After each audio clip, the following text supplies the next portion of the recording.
கைகளில் அல்லது நெற்றியில் இப்போ வழியற ஒரு சின்னஞ்சிறிய வேர்வை துளி. அது உங்களின் ஒட்டுமொத்த உடல் ஆரோக்கியத்தையும் கணிச்சிடும் சொன்னா உங்களால நம்ப முடியறதா? அது மட்டும் இல்லாம இன்னைக்கு உலகமே பயந்து நடுங்குற பருவநிலை மாற்றத்துக்கு பின்னாடி இருக்கிற அதே அறிவியல் தான் இந்த ஒரு சொட்டு வேர்வையிலும் இருக்கு. கேட்கவே ரொம்ப முரண்பாடா இருக்கு இல்லையா? ஆமா, உங்களதான் கேக்குறேன். இன்னைக்கு நாம ஆழமான அலசலுக்கு எடுத்துக்கிட்ட தலைப்பு நாம தினமும் முகம் சுழிச்சு கடந்து போற வேர்வை பத்தினது. இந்த அலசலுக்கு உங்களை அன்போட வரவேற்கிறேன். பொதுவாவே வேர்வை என்றாலே நமக்கு அந்த நெரிசலான பஸ் பயணமும் வெயில் காலத்துல வர ஒரு ஒட்டும் தன்மையை தான் ஞாபகத்துக்கு வரும். ஆமா, துர்நாற்றம், ஒரு மாதிரி அசௌகரியம், இப்படிதான் நம்ம மைண்ட்ல பதிவாகி இருக்கு. கரெக்ட். ஆனா இன்னைக்கு நாம பார்க்க போற குறிப்புகள் அண்டம் குரல், தோலின் நட்சத்திரங்கள், முத்து வேர்வையும் பூமி சமநிலையும் அப்படிங்கிற ஒரு ரொம்ப வித்தியாசமான ஆழமான பார்வையை முன்வைக்குது. தோலின் நட்சத்திரங்களா? தலைப்பே ரொம்ப கவிதை மாதிரி இருக்கே. ஆமா, இது வெறும் மருத்துவ அறிவியலை மட்டும் பேசல. நவீன உயிரியலோட நம்ம பழமையான சித்தர் தத்துவம் எப்படி மிக துல்லியமா இணையுது அப்படிங்கறத பத்தி ரொம்ப தெளிவா பேசுது. சரி, எனக்கு ஒரு சந்தேகம். வேர்வை வெளியேறினா உடம்புக்கு நல்லது, அது ஒரு கழிவு நீர் அப்படிங்கிற வேம்போக்கான புரிதல் தான் நமக்கு இருக்கு.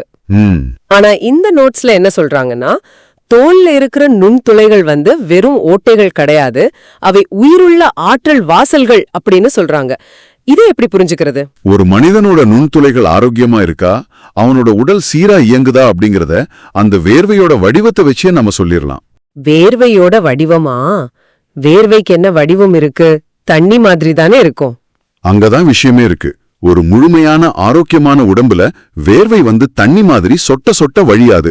மாறாக அது தோலின் மேல ஒட்டாம முத்து முத்தா அரும்பி நிக்கும். ஓ, முத்து முத்தா நிக்குமா? அதாவது பனித்துளிகள் மாதிரி சின்ன சின்ன உருண்டைகளா தோல்ல தங்கி நிக்கும்னு சொல்றீங்களா? துல்லியமா அதுதான். இத அறிவியல்ல சர்ஃபேஸ் டென்ஷன், அதாவது மேற்பரப்பு இழுவிசை அப்படின்னு சொல்லுவாங்க. ஓஹோ. நம்ம தோல்ல இயற்கையாகவே ஒரு சின்ன எண்ணெய் படலும் இருக்கும். உயிரியல்ல இத லிப்பிட் லேயர் அப்படின்னு சொல்லுவாங்க. சரி. அந்த தோலோட துவாரங்கள் சீராகவும் இயற்கையான எண்ணெய் பசை சரியான அளவிலும் இருக்கும்போது என்ன ஆகும்னா, உள்ள இருந்து வெளியே வர நீர்மம் அப்படியே பரவாம சிறு சிறு முத்துக்களா திரண்டு நிக்கும். அட, இத நான் எப்படி பொருத்தி பாக்குறேன்னா, இப்போ ஒரு புது காரை நல்லா பாலிஷ் பண்ணி வேக்ஸ் செஞ்சதுக்கு அப்புறம் அது மேல தண்ணி பட்டா அப்படியே பரவாம சின்ன சின்ன பாதரச புள்ளிகள் மாதிரி உருண்டு ஓடும் இல்லையா? ரொம்ப சரியான ஒப்பீடு. இல்லைனா நம்ம போடுற அந்த வாட்டர் ப்ரூஃப் ஜாக்கெட் மேல மழை தண்ணி எப்படி ஒட்டாம செதறுமோ அது மாதிரி தானே? அதே அறிவியல் தான். இயற்கையில இத தாமரை இலை விளைவு, அதாவது லோட்டஸ் எஃபெக்ட் அப்படின்னு சொல்லுவோம். தாமரை இலை தண்ணிக்குள்ளேயே இருந்தாலும் தண்ணி அதுல ஒட்டாம முத்து போல திறந்து நிக்கும், பாத்தீங்களா? ஆமா ஆமா. இந்த தாமரையில விளைவு ஒரு மனிதனோட தோல்ல நிகழுது அப்படின்னா அந்த மனிதன் இயற்கையான கவசத்தோடு சரியான சமநிலையில இயங்கிட்டு இருக்கான்னு அர்த்தம். ஒரு நிமிஷம். தண்ணி ஒட்டாம திரண்டு நின்னா உடம்புக்கு என்ன லாபம்? அதாவது வேர்வை உடம்புல ஒட்டி பரவுனாதான் உடல் குளிரும். வேர்வை வெளியே வர்றதோட முக்கிய நோக்கமே உடம்போட வெப்பத்தை குறைக்கிறது தானே. அது ஏன் முத்து போல திரண்டு நிக்கணும்? ரொம்ப அருமையான கேள்வி. இங்கதான் நம்ம உடம்பு இயங்குற விதத்தோட ஒரு ஆச்சரியமான மெக்கானிசம் ஒளிஞ்சிருக்கு. வேர்வை உடலை குளிர்விக்கும் அப்படிங்கிறது உண்மைதான். ஆனா அது திரவமா இருக்கும்போது உடலை குளிர்விக்கிறது கிடையாது. இது அறிவியல்ல எவாபரேட்டிவ் கூலிங், அதாவது ஆவியாதல் மூலம் குளிர்வித்தல் அப்படின்னு சொல்லுவாங்க. ஓ, வேர்வை ஆவியாகும் போதுதான் உடல் குளிர்தா? ஆமா, அந்த வேர்வை தண்ணியா இருக்கிறதுல இருந்து ஆவியா மாறும்போதுதான் உடம்போட வெப்பத்தை அது தன்னோடு எடுத்துக்கிட்டு காத்தோட கலக்குது. இத நான் இது வரைக்கும் யோசிச்சதே இல்லையே. அப்போ அந்த வேர்வை முத்து முத்தா நிக்கும் போது என்ன நடக்குது? அது அப்படி முத்து முத்தா நிக்கும் போது அதோட மேல் பரப்பளவு, அதாவது சர்ஃபேஸ் ஏரியா அதிகமாகுது.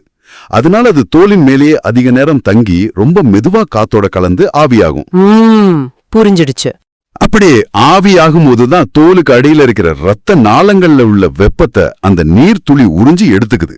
இது ஒரு இயற்கையான ஏர் கண்டிஷனர் மாதிரி செயல்படுது. அப்படி என்றால் இதுல ஒரு பெரிய முரண்பாடு இருக்கே. என்ன முரண்பாடு? இப்போ நாம ரொம்ப கடினமா உழைக்கும் போதோ இல்ல ஜிம்முல போய் ஹெவியா வாக் அவுட் பண்ணும் போதோ வேர்வை மழையில நனைஞ்ச மாதிரி கொட்டுமே. துடைக்க துடைக்க முகத்திலயும் உடம்புலயும் தண்ணி அப்படியே வழிஞ்சு ஓடும். ஆமா, பலருக்கும் அப்படி நடக்கும். அப்படி அதிகமா வழிஞ்சு ஓடினாதானே நாம நல்லா கடினமா உழைக்கிறோம், உடம்புல இருக்கிற கெட்ட நீர்லாம் வெளியே போகுதுன்னு அர்த்தம். இது எப்படி தவறாகும்? நீங்க சொல்ற மாதிரி கடினமா உழைக்கிறதும் உடற்பயிற்சி செய்யறதும் உடம்புக்கு ரொம்ப நல்லதுதான். ஆனா வேர்வை தோல்ல நிக்காம சுத்தமா தொடச்சு விட்ட மாதிரி மளமளன்னு வழிஞ்சு ஓடுதுன்னா உங்க உடம்பு அந்த வெப்பத்தை சரியா கையாளல அப்படின்னு அர்த்தம். அட நிஜமாவா? ஆமா, வேர்வை தோல்ல தங்கி ஆவியாகாம இப்படி தரையில சொட்டி வீணாவதால உடம்புக்கு எந்த பயனும் இல்ல. அப்போ இப்படி வழிஞ்சு ஓடுத வேர்வையால உடல் குளிர்ச்சி அடையறதில்லன்னு சொல்றீங்களா? கரெக்ட். உடம்போட வெப்பத்தை எடுத்துக்கிட்டு அது ஆவியாகணும். ஆனா வேர்வை கீழே சுட்டிடுச்சுன்னா அந்த வெப்பம் தரையில தான் குறையுமே தவிர உங்க உடம்புல கிடையாது. ஓ மை காட், இவ்ளோ நாளா நான் தப்பா தான் புரிஞ்சு வச்சிருக்கேன். இதுக்கு நம்ம குறிப்புகள்ல ஒரு மிகச்சிறந்த ஒப்பீட்டை சொல்றாங்க. இப்போ ஒரு இயற்கையான மண் தரை இருக்குன்னு வச்சுப்போம். சரி. மழை பெய்யும் போது அந்த நீரை மண் எப்படி மெதுவா தனக்குள்ள உள்வாங்கும். ஆமா, மெதுவா உறிஞ்சுக்கும். ஆனா அதே நிலத்து மேல நாம ஒரு கான்கிரீட் தளத்தை போட்டு மூடிட்டா என்ன ஆகும்? ஒரு சொட்டு தண்ணி கூட மண்ணுக்குள்ள இறங்காது. தண்ணி அப்படியே தர மேல வழிஞ்சு ஓடிடும். நம்ம நகரங்கள்ல மழை பெஞ்சா தண்ணி பூமிக்குள்ள போகாம வெள்ளமா ரோட்ல ஓடுமே, அதே மாதிரி. துல்லியமா சொன்னீங்க. இதத்தான் நகர அமைப்புல ரன் ஆஃப் வாட்டர் அப்படின்னு சொல்லுவாங்க. இன்னைக்கு மனுஷங்க அவங்க தோலின் மேல இதத்தான் செஞ்சுக்கிட்டு இருக்காங்க. என்ன சொல்றீங்க? நம்ம தோல் மேல கான்கிரீட் போடுறோமா? நேரடியாக இல்ல, ஆனா செயற்கையான ரசாயனங்கள், ரொம்ப கடினமான சோப்புகள், விதம் விதமான கிரீம்கள், லோஷன்கள்னு தடவி தடவி தோலோட இயற்கையான அந்த லிப்பிட் லேயரை நாமளே அழிச்சிடுறோம். அந்த நுண் துளைகளை ஒரு கான்கிரீட் தளம் மாதிரி முழுவதுமா அடைச்சு மூடிடுறோம். ஓ, நாம ரொம்ப சுத்தமா இருக்கோம், உடம்ப வாசனையா வச்சிருக்கோம் நினைச்சுக்கிட்டு நாம போடுற அந்த சோப்புகள், ஆமா, அது உண்மையிலே நம்ம தோலோட இயற்கையான அந்த வேக்ஸ் போன்ற கவசத்தை அழிச்சிடுதுன்னு சொல்றீங்க. கண்டிப்பா. அந்த ரசாயன பூச்சிகளால தோல் கான்கிரீட் மாதிரி இறுகிடுது. அதோட அந்த ஹைட்ரோபோபிக் தன்மை, அதாவது நீரை விளக்குற தன்மை போயிடுறதால தோல் ஒரு வலுவழுப்பான பிளாஸ்டிக் தர மாதிரி ஆகிடுது. கேட்கவே ரொம்ப பயமா இருக்கே. அதனால உள்ள இருந்து வெளியே வர்ற வேர்வை அந்த முத்து போல நிக்க முடியாம கான்கிரீட் தரையில பெய்ஞ்ச மழை மாதிரி சும்மா வழிஞ்சு ஓடுது. இது உடம்புக்கு ரொம்ப ரொம்ப அபாயகரமான ஒரு நிலை. ஏன் அபாயகரம்னு சொல்றீங்க?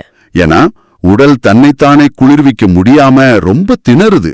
இத கேக்கும்போது நாம நமக்கே தெரியாம நம்ம உடம்ப எவ்வளவு சித்திரவதை பண்றோம்னு புரியுது. உண்மைதான். சரி, இப்போ இந்த கான்கிரீட் அடுக்க உடைச்சு திரும்பவும் அந்த தாமரை இலை விளைவுக்கு, அதாவது நம்ம இயற்கையான நிலைக்கு திரும்புவது எப்படி? அதுக்கு ஒரு அருமையான தீர்வு நம்ம பாரம்பரியத்திலேயே இருக்கு. இந்த நோட்ஸ்ல நான் படிச்ச அதுக்கு என்ன குளியல் தான் தீர்வுன்னு சொல்றாங்க. ஆனா அதை படிக்கும்போது எனக்கு ஒரு பெரிய சந்தேகம் வந்துச்சு.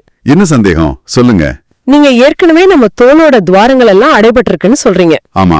இப்போ அந்த அடைப்பட்ட துவாரங்கள் மேல நல்லெண்ணெய் மாதிரி ஒரு அடர்த்தியான எண்ணெய பூசினா அது அந்த துவாரங்களை இன்னும் அதிகமா அடைச்சிடாதா? இது பலருக்கும் வர்ற இயல்பான சந்தேகம்தான். தோலை எப்படி அது சுவாசிக்க வைக்கும்? இது பிரச்சனை இன்னும் அதிகமாக்காதா? மேலோட்டமா பார்க்கும்போது அப்படிதான் தோணும். என்ன பூசினா துவாரங்கள் அடைப்படும் நம்ம நினைக்கிறோம். ஆனா வேதியல்ல ஒரு ரொம்ப முக்கியமான விதி இருக்கு. என்ன விதி அது? லைக் டிசால்வ்ஸ் லைக் அப்படின்னு சொல்லுவாங்க. அதாவது ஒரு பொருளை அதே தன்மை கொண்ட இன்னொரு பொருளால தான் முழுமையா கரைக்க முடியும். ஓ, எண்ணெயே எண்ணெயால தான் கரைக்க முடியுமா? ஆமா. தோலோட துவாரங்கள்ல அடைபட்டு இருக்கிறது சாதாரண தூசியோ இல்ல சாதாரண அழுக்கோ கிடையாது. அது ரொம்ப கடினமான உடலோட கழிவுகள். அதாவது சீபம்னு சொல்லுவாங்கல்ல, அத சொல்றீங்களா? கரெக்ட். சீபம் மற்றும் நாம காலங்காலமா பூசின செயற்கை ரசாயனங்களோட கலவை அது. இது எல்லாமே லிப்பிட் எனப்படும் கொழுப்புத்தன்மை கொண்டவை. சரி. தண்ணியோ இல்ல நீங்க பயன்படுத்துற ரசாயன சோப்போ இத முழுமையா நீக்கவே முடியாது. தண்ணி பட்டா அது ஒட்டாம விலகி சென்றிடும். ஓஹோ, அப்போ எண்ணெய் எப்படி வேலை செய்யுது? நல்லெண்ணெய் மாதிரி ஒரு இயற்கையான எண்ணெய உடம்புல தேய்க்கும் போது அந்த புதிய இயற்கை எண்ணெய் உள்ள இறுகி கிடக்கிற அந்த பழைய கொழுக்கு கழிவுகளோடு வேதியியல் ரீதியா இணைந்து அது அப்படியே கரைச்சு வெளியே கொண்டு வந்துடும். அட, இது ரொம்பவும் ஆச்சரியமான மெக்கானிசமா இருக்கே. ஆமா. இத கேட்கும் போது எனக்கு என்ன தோணுதுன்னா, ரொம்ப வறண்டு கடினமா கான்கிரீட் மாதிரி ஆகி போன ஒரு பூமிய மழைக்காலம் வர்றதுக்கு முன்னாடி விவசாயிங்க ஏர் கலப்பைய வச்சு உழுவாங்க பாத்தீங்களா? அதேதான். அந்த மண்ணை உடைச்சு பண்படுத்தினா தான் மண்ணு தளர்ந்து சுவாசிக்கும், அடுத்து வர மழை நீரை நல்லா உள்வாங்கும். இது அதுக்கு சமம்னு சொல்லலாமா? ரொம்ப அற்புதமான ஒரு ஒப்பீடு. அந்த உழவு வேலையத்தான் இந்த இயற்கை எண்ணெய் குளியலும் சீயக்காய் மாதிரி பாரம்பரிய மூலிகைகளும் செய்யுது. ஓ, கடினமான தோலை உழுது பண்படுத்து தோலோட இயற்கையான அந்த ஹைட்ரோபோபிக் தன்மையை மீண்டும் சீராக்குது. தோலை இந்த மாதிரி மண் போல பண்படுத்தும் பொழுதுதான் ஸ்கின் ரெஸ்பிரேஷன், அதாவது உடல் சுவாசம் மிகச்சீரா நடக்கும். அதாவது நம்ம மூக்கு வழியா மட்டுமே சுவாசிக்கிறது இல்லையா? கண்டிப்பா இல்ல. நம்ம தோல்ல இருக்கிற கோடிக்கணக்கான நுண்துளைகள் வழியாவும் நம்ம உடம்பு மூச்சு விட்டுக்கிட்டு தான் இருக்கு. ஆமா, இந்த நுண்துளைகளை திறந்து வைக்கிறது ஏதோ அழகு சம்பந்தப்பட்ட விஷயம் கிடையாது. இது முழுக்க முழுக்க நம்ம உடம்போட சுவாசம் மற்றும் ஆரோக்கியம் சார்ந்த விஷயம். இத கேட்கும் போதே ரொம்ப பிரமிப்பா இருக்கு. இத வெறும் உடலியல் சார்ந்த விஷயமா மட்டும் நம்ம சுருக்கிட முடியாது. வேற எப்படி பாக்குறது இத? பரிணாம வளர்ச்சியில மனித உடலுக்கு ஏன் இத்தனை கோடிக்கணக்கான நுண்துளைகள் உருவாகணுமோ நம்ம ஒரு நிமிஷம் சிந்திக்கணும்.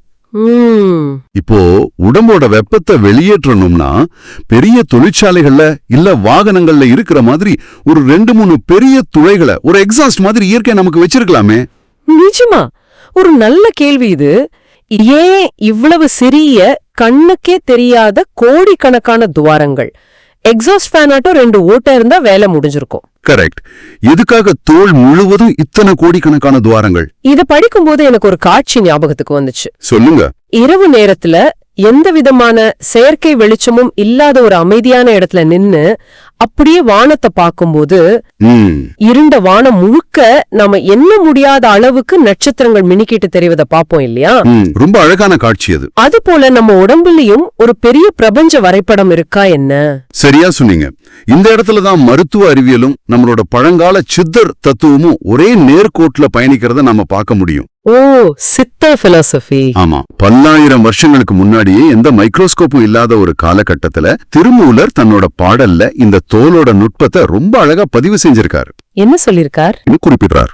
எண்ணற்ற கோடி உருவங்கள் ஆகியே கண்ணற்ற சோதி கலந்து நின்றானே. கேட்பதற்கே ரொம்ப கம்பீரமா ஆழமான வரியா இருக்கே. ஆமா. ஆனா இத ஒரு ஆன்மீக தத்துவமா மட்டும் பார்க்காம இப்போ நாம பேசிக்கிட்டு இருக்கிற இந்த உயிரியல் நுண்துளைகளோடு எப்படி தொடர்பு படுத்துறது? இத அறிவியல்ல ஃப்ராக்டல் ஜியோமெட்ரி அப்படிங்கிற ஒரு பார்வையோட நாம அணுகணும். ஃப்ராக்டல் ஜியோமெட்ரியா அப்படின்னா? அதாவது ரொம்ப சிறிய அளவிலான ஒரு அமைப்பு ஒரு மிகப்பெரிய அமைப்போட வடிவத்தை அப்படியே தனக்குள்ள பிரதிபலிக்கிறது. ஓஹோ. இப்ப விண்வெளியில உள்ள நட்சத்திரங்களை எப்படி நம்மால எண்ணவே முடியாதோ அதே போலதான் நம்ம உடம்புல இருக்கிற இந்த வேர்வை துளைகளும் கணக்கற்றவை. இந்த எண்ணற்ற கோடி உருவங்கள் அப்படிங்கிறது நம்ம உடம்புல உள்ள அந்த கோடிக்கணக்கான நுண்துளைகளை தான் குறிக்குது. ரொம்ப ஆச்சரியமா இருக்கே. அது மட்டும் இல்ல, அந்த துளைகள் வெறுமனே வெப்பத்தை வெளியேற்ற சாதாரண குழாய்கள் கிடையாது. பின்ன வேற என்ன பண்ணுது அது?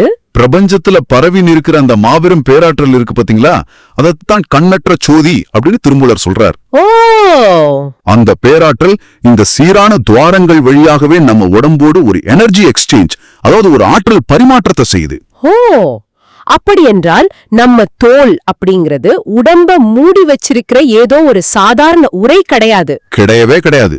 அது பிரபஞ்ச ஆற்றலை உள்வாங்குற ஒரு வடிகட்டி அல்லது உடம்புக்கும் பிரபஞ்சத்துக்கும் இடையிலான ஒரு கம்யூனிகேஷன் சென்டர், ஒரு தகவல் தொடர்பு மையம் போல செயல்படுது. துல்லியமான புரிதல். தோலோட துவாரங்கள் அடைபட்டிருந்தா அந்த பிரபஞ்ச ஆற்றல் உடம்புக்குள்ள வர முடியாது. நம்ம முன்னாடி சொன்ன மாதிரி கான்கிரீட் தளத்துல தண்ணி வழிஞ்சு ஓடுற மாதிரி அந்த ஆற்றலும் நம்மளை தொடாம விலகி சென்றுடும் இல்லையா? ஆமா. ஆனா அதே துவாரங்கள் திறந்திருந்தா வேர்வை எப்படி முத்து முத்தா அரும்புதோ அதே போல அந்த பிரபஞ்ச ஆற்றலும் நம்ம உடம்புக்குள்ள ரொம்ப ஆழமா சென்று கலக்கும். அடடே. ஒரு செழிப்பான பூமியில மழைநீர் எப்படி ஆழமா உள்வாங்கப்படுதோ அதே போல ஒரு ஆரோக்கியமான மனித உடம்புல வேர்வை முத்துக்களா அரும்பி அவனோட உடலை காப்பதோடு அந்த பிரபஞ்ச ஆற்றலையும் அவனுக்குள்ள அனுமதிக்குது. இது உண்மையிலே சிலிர்க்க வைக்கும் ஒரு தகவலா இருக்கு. நம்ம குறிப்புகள் கடைசியா ஒரு ஆழமான உண்மையை முன்வைக்கிறாங்க. அதாவது கான்கிரீட் பூமிக்கும் கான்கிரீட் உடலுக்கும் உயிர் கிடையாது. வாவ், கான்கிரீட் பூமிக்கும் கான்கிரீட் உடலுக்கும் உயிர் கிடையாது. இது உண்மையிலே இங்க இதை கேட்டுட்டு இருக்கிற ஒவ்வொருவரையும் தங்களைத்தானே திரும்பி பார்க்க வைக்கும் ஒரு ஆழமான கருத்து. ஆமா, உயிர் அப்படிங்கிறது இயற்கையோட இணைந்து ஓடுற ஓட்டத்துல தான் இருக்கு. நாம பூசுற செயற்கையான ரசாயனங்களுக்குள்ள அடைபட்டு கிடக்கிறதுல இல்ல. ரொம்ப சரியா சொன்னீங்க. நாம ரொம்ப சுத்தமா இருக்கோம்னு நினைச்சுக்கிட்டு நமக்கே தெரியாம செயற்கையான கவசங்களுக்குள்ள எவ்வளவு தூரம் சுருங்கி போயிருக்கோம் அப்படிங்கறத இது உணர்த்துது. அறிவியலையும் தாண்டி இது நாம வாழ்ற விதத்தை பத்தின, இயற்கையோடு நமக்குள்ள உறவை பத்தின ஒரு ரொம்ப தெளிவான பார்வை. நம்ம உடம்பு இயற்கையோட ஒரு அங்கம் அப்படிங்கறத நாம முழுசா மறந்துட்டு அது ஒரு பிளாஸ்டிக் பொம்மை மாதிரி பராமரிக்க நினைக்கிறது தான் எல்லா நோய்களுக்கும் சமநிலையின்மைகளுக்கும் முக்கிய காரணம். சரி, இதை கேட்டுக்கொண்டிருக்கும் உங்களுக்கு நான் சொல்ல விரும்புவது ஒன்றுதான். அடுத்த முறை உங்களுக்கு வேர்க்கும் போது அவசரமா அதை தொடச்சிட்டு எரிச்சல் படுறதுக்கு பதிலா சற்று நின்னு உங்க தோலோட அந்த சிறிய சூழலியல, அந்த மைக்ரோ கிளைமேட்டை கொஞ்சம் கவனிச்சு பாருங்க. ரொம்ப முக்கியமான விஷயம் இது. உங்க உடம்பு ஒரு செழிப்பான பூமிய போல நீரை உள்வாங்கி முத்து முத்தா அரும்புகின்றதா, அல்லது ஒரு கான்கிரீட் தர போல எந்த உணர்வும் இல்லாம அப்படியே வழிஞ்சு ஓடுகிறதா? ஆமா, அது உங்க உடம்பு உங்களிடம் பேசுற ஒரு மொழி. அந்த மொழிய புரிஞ்சுக்க முயலுங்க. கண்டிப்பா. இந்த ஆழமான அலசல நாம முடிப்பதற்கு முன் ஒரு கேள்விய உங்களிடமே விட்டு செல்கிறேன். நம்ம தோலோட நுண்துளைகள் இந்த பூமியின் மேற்பரப்பு போல செயல்படுது என்றும், அதிலிருந்து வர்ற வேர்வை அப்படிங்கிறது பூமியில் பெய்யும் மழையை போல செயல்படுது என்றும் நம்ம விரிவாக பார்த்தோம். இன்னைக்கு உலக அளவுல நாம பருவநிலை மாற்றம், அதாவது கிளைமேட் சேஞ்ச் பத்தி ரொம்ப தீவிரமா பேசுறோம். கான்கிரீட் காடுகளால பூமி தனது இயற்கையான தட்பவெப்ப சுழற்சியை இழந்து தவிக்குதுன்னு கவலைப்படுறோம். ஆமா, அது பெரிய பிரச்சனை தான். அடைச்சு உங்களுக்குள்ளேயே ஒரு சிறிய பருவநிலை மாற்றத்தை நீங்களே உருவாக்கி கொண்டிருக்கிறீர்களா? ரொம்ப ஆழமான ஒரு கேள்வி இது. உலகை காப்பாற்றுவதை பற்றி பெருசா பேசுற நாம, நம்ம உடம்போட இயற்கையான தட்பவெப்ப சமநிலைய, அந்த உயிர் சுழற்சியை நாமே அழித்து கொண்டிருக்கிறோமா? சிந்தித்து பாருங்கள். கண்டிப்பா சிந்திக்கணும். அடுத்த முறை நீங்கள் கண்ணாடியை பார்க்கும்போது உங்கள் தோளின் அந்த நட்சத்திரங்களை பற்றி சிந்தித்து பாருங்கள். மீண்டும் உங்களை இன்னொரு ஆழமான அலசலில் சந்திக்கிறோம். நன்றி.